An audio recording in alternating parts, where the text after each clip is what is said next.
Hello everyone, and welcome to my General Hospital News YouTube channel. I hope everyone is having a wonderful day.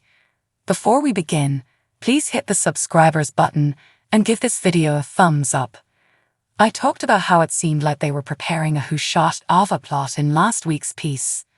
I've been thinking this week, are they writing Valentin out?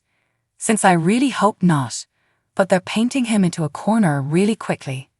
When Anna found out, Valentin was the one who hired the hit on Jason to implicate Sonny and kill two birds with one stone.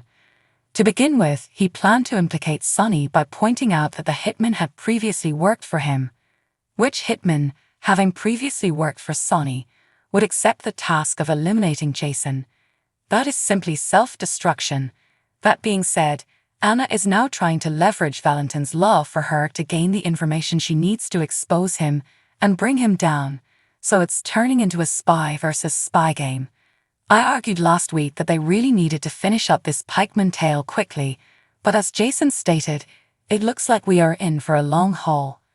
The scene where Jason wondered if Anna could defeat Valentin was one of my favorites, especially considering that she was reluctant to inform him that Valentin was the one on the phone, giving the order to strike him, as he had just mentioned. Naturally, this happened just after Anna chastised Jason for being by Sonny's side, despite his admission that he believed Sonny had a chance to surprise him. It was a good conversation highlighting the similarities between their weaknesses. Brennan is intelligent and astute, as Anna has often said, but this week he didn't seem to be. He is unaware that Valentin, his close buddy, is manipulating him. Valentin only hinted that Sonny's frantic state would eventually lead him to take out Jason for them, keeping him in the dark about his plot to implicate Sonny. We now also know that Brennan is waiting for Valentin to drop the allegations against him, as evidenced by the repeated postponements of his trial. I apologize to Brennan, but it doesn't seem like Valentin wants to assist you or relinquish authority at Pikeman. Anna would stand to gain if she visited her former WSB friend and played Let's Make a Deal with him, collaborating with him to defeat Valentin. I don't care whose arms need to be twisted to free Brennan again. I think he's one of the best new characters. He has a lot of promise on the program, particularly in the event that Valentin is lost, either to the dark side or from the show. When Liz checked in on Finn at the start of the week, he insisted that he hadn't drunk again, and that he wasn't going to. He did, however, clarify that the pharmaceuticals he took to stay alive while looking for a treatment for Blackwood's syndrome were his real issue, not booze. Indeed, that was a serious warning sign, and we all understood where this was going. Gregory's monument was exquisitely designed. I thought it was great what everyone had to say, especially Tracy's statement that you can miss what you never had, which goes against popular belief. Violet's touching the box containing her grandfather's ashes was also quite endearing. Additionally, the bench's plaque was a lovely addition. Naturally, Finn began tossing them back after the memorial, only for Chase to witness it. Instead of being a day about Gregory, Chase, Brooklyn, and Liz ended up worrying about Finn. Brooklyn made the excellent point that, considering his health and denial of his drinking, it might not be prudent for them to believe that Violet is secure with her dad. She even devised a scheme to spend the summer with the Quartermains, while Finn receives assistance. That is, if Finn is aided.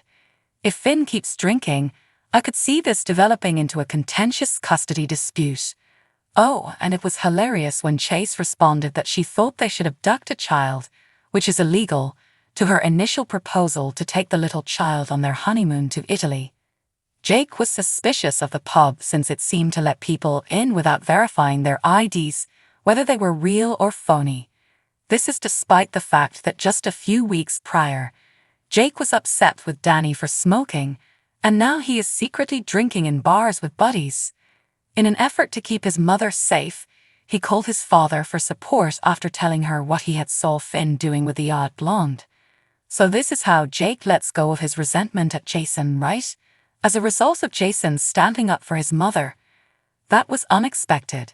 It would have made more sense for Jake to call Drew or Chase. Elizabeth quickly arrived at Finn's apartment where she discovered him and the blonde sharing spit. They were going to use Gregory's death to create drama for the perpetually dull Finn and Liz.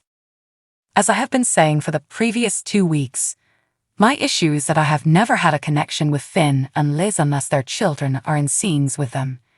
Any hope I had of like them as a couple was dashed by that terrible Franco painting Liz's parents' plot.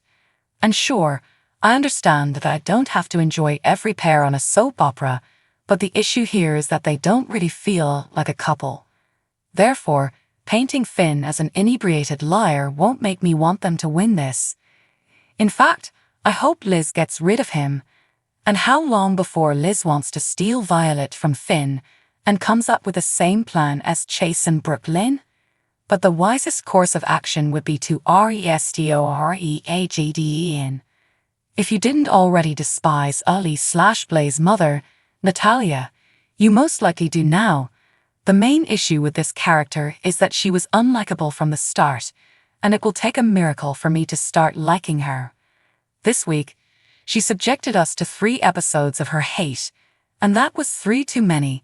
I'm pleased Christina confronted her, and to be honest, she need to tell Blaze that her mother asked her to end their relationship in order to advance her professional life. The fact that Natalia used Brooklyn's attendance at a funeral to take over her spot in the studio was just another illustration of how terrible and domineering her character is. Blaze must awaken, realize that Mommy Dearest desires complete authority over her life, not just her profession, and let her go. Oh, and Natalia's expression was adorable when she realized Christina and Blaze had made up. My curiosity about Blaze's brother, who was forced out of the company by Natalia due to her domineering behavior, has been piqued by her persona for a few weeks now. Though I doubt the program would benefit from any more new characters, it wouldn't hurt if he stopped up for a quick visit and brought his boyfriend along. It could be sufficient for Natalia to pass away right there. In other awful Natalia news, Ava has her sharing her conventional beliefs on her phone memo app, such as the notion that LGBT people are flighty and unimportant.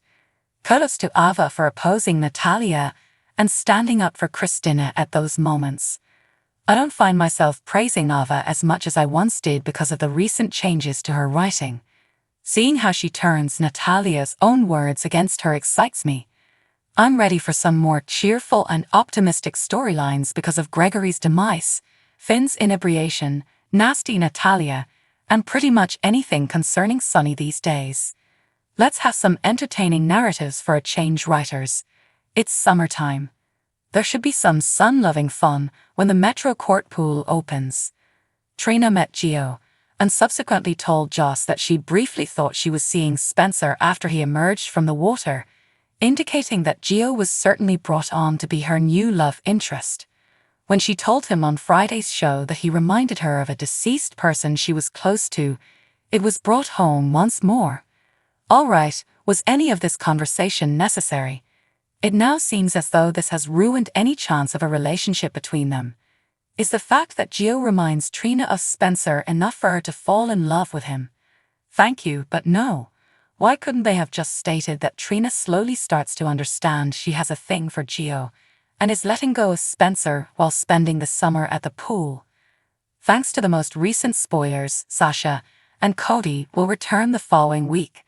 As John J. York is confirmed to be filming again as Mac, let's resume the father-son narrative and add a few more scenes involving Sasha and Cody. Though I must admit, watching Sasha on television will bring up the real-life tragedy and Johnny Wachter's needless death. Sasha is someone who deserves a little happiness. Ultimately, I still have mixed feelings about Drew running for Congress, but I did love the scenes where he, Nina, Willow, and Wiley were around the pool. It amazes me that I'm growing fonder of them after originally wanting to throw up after their furious sex. I'm not sure why. Thanks for watching if you like this video, so please don't forget to subscribe my channel and don't miss any update.